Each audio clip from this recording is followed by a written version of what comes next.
গাজায় সহায়তা পৌঁছাতে না দিলে লোহিত সাগরে ইসরায়েলি জাহাজে একযোগে আক্রমণ। হুথি বিদ্রোহীদের এমন হুঁশিয়ারির পরপরই ইয়েমেনে ফের বিমান হামলা চালায় যুক্তরাষ্ট্র। ট্রাম্পের কথা মতো ইয়েমেনে হুথিদের লক্ষ্য করে টানা দ্বিতীয় দিনের মতো অভিযান অব্যাহত রেখেছে মার্কিন সেনারা। রোববার রাজধানী সানা ও অন্যতম শহর সাদায় ফের বিমান হামলা চালানো হয়।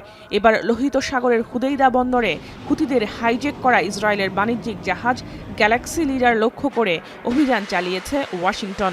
মার্কিন আগ্রাসনের শিকার হয়েছে দেশটির আল হাজম অঞ্চলের সরকারি স্থাপনাও। এর আগে শনিবার রাত থেকে সানা ও সাদায় মিসাইল ও বোমা ছোড়ে যুক্তরাষ্ট্র। ধ্বংসযজ্ঞে পরিণত হয় শহর দুটির বেশ কিছু অঞ্চল। নিহত হন শিশুসহ অর্ধশতাধিক বেসামরিক নাগরিক।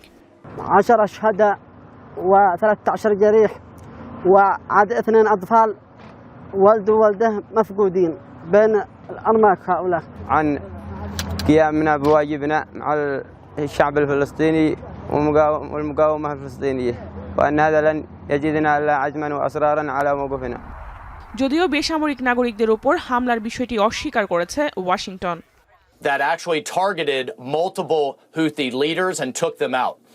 And the difference here is, one, going after the Houthi leadership, and two, holding Iran responsible. It is Iran that has repeatedly funded, resourced, trained, and helped the Houthis target not only U.S. warships, but global commerce. এদিকে যুক্তরাষ্ট্রের বিমান হামলার জবাবে লোহিত সাগরে মার্কিন যুক্তরাষ্ট্রের যুদ্ধ জাহাজ লক্ষ্য করে পাল্টা আক্রমণের দাবি করেছে হুথিরা। এমনকি মার্কিন বিমানবাহী রণতরী USS হ্যারি ট্রুম্যানেও হামলার দাবি তাদের। জাহাজগুলো লক্ষ্য করে 18টি ব্যালিস্টিক ক্ষেপণাস্ত্র, ক্রুজ মিসাইল ও ড্রোন দিয়ে হামলা চালানোর দাবি যৌথ বাহিনীর, যদিও এর কোনো প্রমাণ দেখাতে পারেনি তারা। وارتكب العدو الأمريكي عددا من المجازر حيث أدى هذا العدوان إلى استشهاد وجرح العشرات في حصيلة غير نهائية. وردا على هذا العدوان نظام معتبر যুক্তরাষ্ট্রকে ইয়েমেনে হামলার মাশুল গুনতে হবে বলে হুঁশিয়ারি দিয়েছে ইরান। দেশটির রেভলিউশনারি গার্ডের কমান্ডার হোসেন সালামি বলেন, ইরানকে দেয়া মার্কিন হুঁশিয়ারিরও উপযুক্ত জবাব পাবে তারা।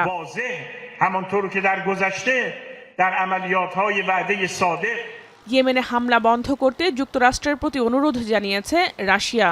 শনিবার মার্কিন পররাষ্ট্রমন্ত্রী মার্কো রুবিওর সঙ্গে এই ইস্যুতে ফোনালাপ করেন রুশ পররাষ্ট্রমন্ত্রী সার্গেই ল্যাভরভ। এ সময় কূটনৈতিক আলোচনার মাধ্যমে সংকট সমাধানের আহ্বান জানান তিনি। জাহানারা ভুঁইয়া, এখন বিশ্ব।